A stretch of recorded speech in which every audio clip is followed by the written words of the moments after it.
idol. Tingnan mo, bagong kasal mga idol. Napaka-maripot naman nung naglagay mga idol.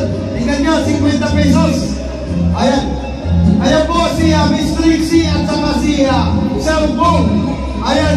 Si Mami Teresa naglagay na rin po ng $1. Isa rin ang mga maripot mga idol.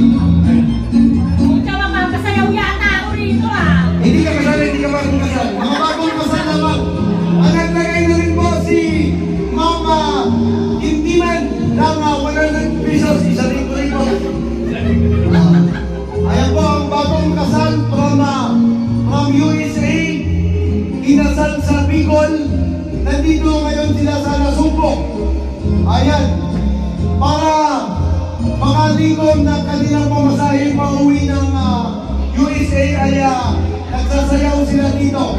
Ayan, meron na po silang 100 plus 50 pesos plus $1 mga palibot yung mga bisita namin dito. Ayan. Sige lang, tagalan niyo pa yung inyong